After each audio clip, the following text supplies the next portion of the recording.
எல்லாருக்கும் வணக்கம். இன்னைக்கு நாம ஒரு ரொம்ப முக்கியமான விஷயத்த பத்தி பேச போறோம்.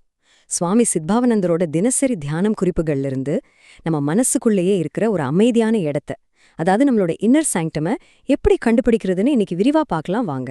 காலையில கண்ணு முழிச்ச உடனே மொபைல் ஃபோன், அப்புறம் டிராஃபிக், ஆஃபீஸ் டென்ஷன், வீட்டுக்கு வந்தா ஏகப்பட்ட வேலை, நியூஸ் சேனல் விவாதங்கள், இப்படி டெய்லி ஒரு ரோலர் கோஸ்டர்ல போயிட்டு இருக்கோம்ல நாம. எப்போவாச்சும் நீங்க பொறுமையா உட்காந்து யோசிச்சிருக்கீங்களா? நம்ம எனர்ஜி எல்லாம் இவ்ளோ சீக்கிரம் எங்க தான் காணாம போகுதுன்னு?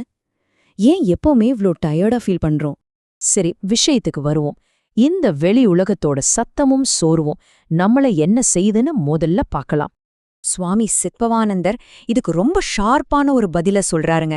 நம்ம 5 புலன்கள் வழியா எப்பவும் இந்த வெளி உலகத்திலே உழண்டுட்டு இருக்கிறதுனால எந்த பிரயோஜனமும் இல்லையாம். வெளியில இருக்கிற இந்த ஆரவாரங்களும் குழப்பம் நிறைந்த போராட்டங்களும் நமக்கு ஸ்ட்ரெஸ்ஸ மட்டும்தான் தருது. அது மட்டும் இல்லாம நம்மளோட மொத்த எனர்ஜியும் அது அப்படியே உறிஞ்சிடுதுன்னு அவர் ரொம்ப ஆணித்தரமா சொல்றாரு.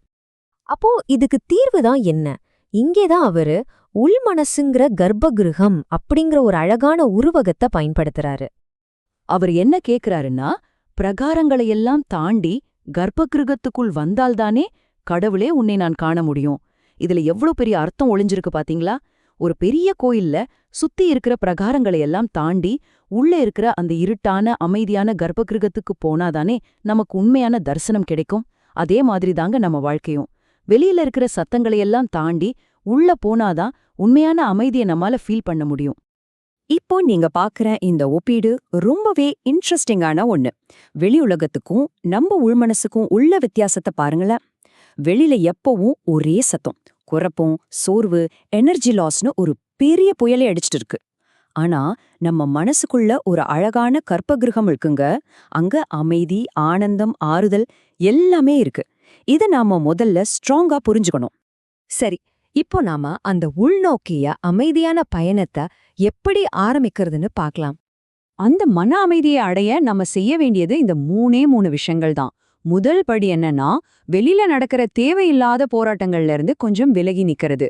2வது படி நம்ம கவனத்தை முழுசா உள்முகமா திருப்புறது. 3வது அந்த ஆறுதல் தரக்கூடிய நம்ம மனசுங்கிற கர்ப்பகிருகத்தை போய் அடையறது.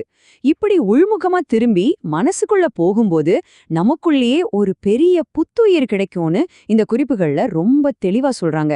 ஏன்னா நிம்மதிக்கான உண்மையான இடம் நம்ம மனசு மட்டும்தாங்க. இதே விஷயத்த ரொம்ப வருஷங்களுக்கு முன்னாடியே தாயுமானவர் அப்படிங்கிற ஒரு பெரிய ஞானி அவரோட ஆனந்த நாடுங்கிற கான்செப்ட்ல சொல்லியிருக்காரு. அது என்னன்னு பாப்போம். அவருடைய இந்த வரிகளை கொஞ்சம் அமைதியா கவனிச்சு பாருங்க.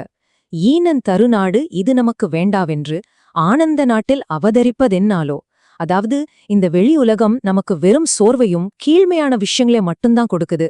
இது எனக்கு வேணாம்பா, அமைதியும் ஆனந்தமும் நிறைஞ்ச அந்த உள்ளுலகத்துல நான் எப்ப பிறக்க போறேன்னு தாய்மானவர் ஏங்குறாரு. யோசிச்சு பார்த்தா இது அன்னிக்கு அவருக்கு மட்டும் இல்லங்க, இன்னைக்கு நம்ம எல்லார் மனசுக்குள்ளேயும் இருக்கிற ஒரு பெரிய ஏக்கம் தானே. வெளியில சந்தோஷத்தை தேடுறத நிறுத்திட்டு உள்ளே தேட ஆரம்பிக்கும் போதுதான் உண்மையான புத்துயிர் கிடைக்குதுங்கிறத இன்னைக்கு நாம ரொம்ப தெளிவா பார்த்தோம். முடிவா உங்ககிட்ட நான் ஒரு கேள்வி கேட்க விரும்புறேன். வெளியில இருக்கிற இந்த சத்தத்துல இருந்தும் பரபரப்புல இருந்தும் கொஞ்சம் விலகி இன்னைக்கு உங்க மனசுக்குள்ள இருக்கிற அந்த அமைதியான கர்ப்பகிருகத்தை தேடி போக நீங்க தயாரா? கொஞ்சம் பொறுமையா யோசிச்சு பாருங்க.